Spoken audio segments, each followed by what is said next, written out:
in the network. Because Manu can no longer send bouquets to his lost love, he is cultivating thousands of roses across India's fields. Every hectare of crops saved from disease, every autonomous drone flown over a village, and every rural woman earning a formal income serves as a living, breathing tribute to her memory. He realized that true redemption is not found in an apology. It is found in relentless, silent action delivered. Imagine a corporate executive at the absolute height of his power. He has wealth, influence, and total security. Then he chooses to blow the whistle on a massive internal scam, intentionally destroying his own career and reputation in the process. The immediate fallout was brutal. He faced severe, credible threats to his safety. Stripped of his former reality and the comforts of the boardroom, he retreated entirely, forcing himself into strict monastic isolation to survive the blowback. During that exile, the psychological weight became suffocating. He dealt with profound grief over the life he lost and a deep sense of systemic betrayal from the corporate world he once trusted. He needed a way to make it right. Facing that absolute void made it possible to walk away from corporate metrics entirely. He took that same relentless energy and targeted it at issues that actually matter, shifting his focus from profit margins to human survival. While he was navigating his own collapse, a much larger, quieter crisis was playing out in the fields of rural India. Look at this farmer holding a hand tool in a vast wheat field. It illustrates an agricultural economy completely reliant on punishing manual labor. The system trapping these farmers is remarkably complex. A total lack of modern mechanization means days of back-breaking work. Outdated spraying wastes expensive chemical inputs, destroying profit margins. Facing that reality, the younger generation is abandoning the fields entirely for overcrowded urban slums. Manu's isolation ended when he met a specific local farmer who, despite the crushing circumstances, maintained a quiet, unwavering faith in the future. That single interaction provided a target for his ambition.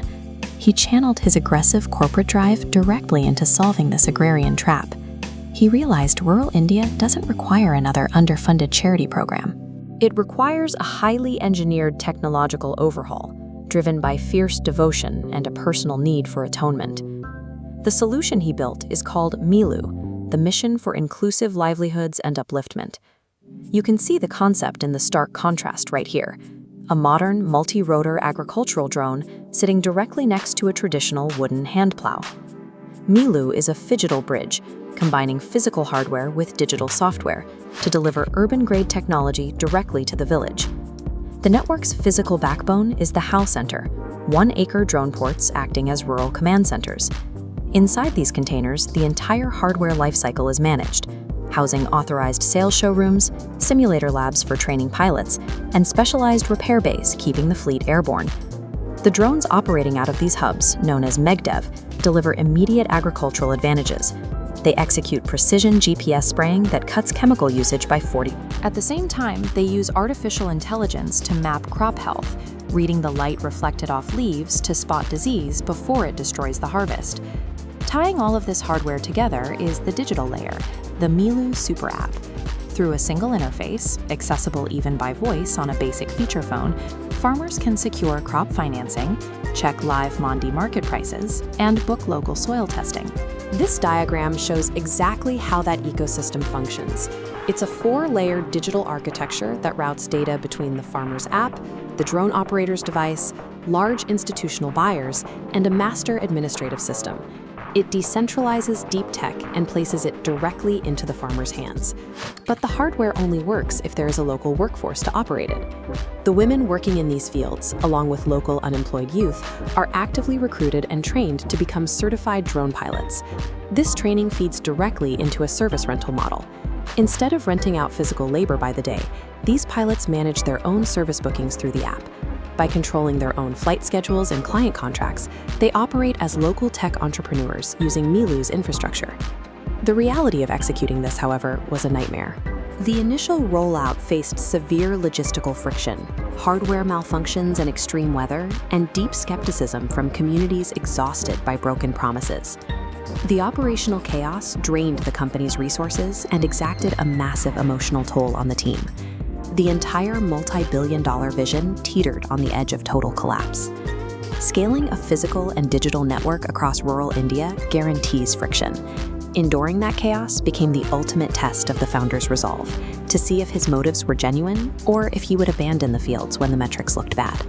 The survival of the company didn't depend on a boardroom pitch or a new round of funding. It was decided on the ground, as unsolicited messages and voicemails began filtering in from the rural districts. Those messages contained concrete proof. Farmers reported surging crop yields because diseases were caught early. The newly trained drone DDs sent photos of their first paychecks, detailing their new financial independence. The technology was actually restoring human dignity. The ground-level data backed up the messages. During the pilot phase, the network successfully executed verified precision drone coverage across more than 3,000 acres of farmland. The model worked. When the most vulnerable users in the country actively adopt your technology to feed their families, you have ultimate validation. That organic trust carries far more weight than any traditional venture capital metric. This map illustrates the validated expansion roadmap. The company is actively deploying these integrated drone ports across all 831 districts in India, establishing a hyper-local hub-and-spoke network that reaches into every farming community. This is a personal beginning. This is my atonement, my surrender, my beginning again. Mannu successfully built a living ecosystem dedicated to the people who kept faith in him. MILU demonstrates that when deep tech is anchored in genuine empathy and radical honesty, it creates a practical framework. If you look at the sheer logistical footprint of India's agricultural supply chain, it defies standard digitization. Yet out over thousands of acres of farmland, heavy lift drones are flying precise, autonomous aerial spray missions, feeding data back to a centralized grid. Look at this dashboard. This is MILU. It operates on a massive dual-engine architecture tracking 28.7 million hectares of crops. It coordinates everything from drone telemetry and soil health to satellite intelligence across 20 distinct operational modules. Software alone cannot harvest wheat. MILU requires a massive physical presence. To solve this, the network uses repurposed 40-foot shipping containers deployed as rural drone airports and operation centers, rolling out across all 831 districts in India. By combining this localized physical infrastructure with a digital command center, this integrated network has quietly scaled into one of the most ambitious Curious, you would expect an operation of this magnitude to be fronted by a high-profile CEO taking a victory lap on magazine covers. Instead, the architect behind it is an anonymous founder, known to his network only as Mannu. He didn't build this empire to secure venture capital or chase billionaire status. According to his own writings, he built it as a direct act of atonement for a profound personal failure. The largest, most expansive technology deployment in rural India is rooted in private heartbreak. In his own words, inscribed into the project's launch materials, "This is my atonement, my surrender." MILU stands as a 15-year monument to grief, built into every district of the network. Mannu once operated in circles of immense wealth.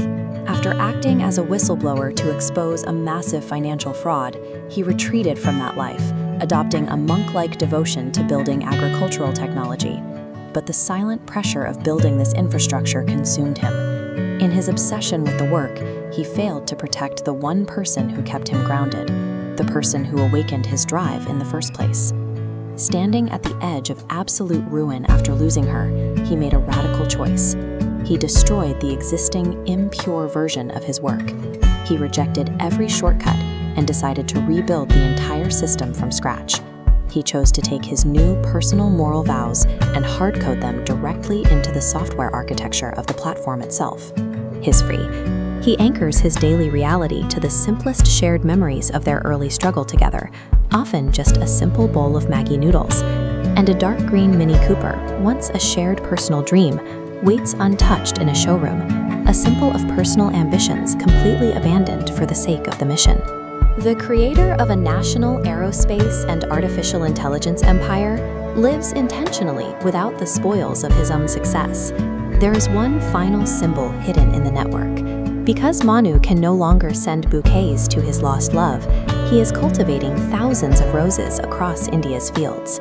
Every hectare of crops saved from disease, every autonomous drone flown over a village, and every rural woman earning a formal income serves as a living, breathing tribute to her memory. He realized that true redemption is not found in an apology. It is found in relentless, silent action delivered at scale. The MILU super app stands as proof that a single, anonymous broken heart possesses the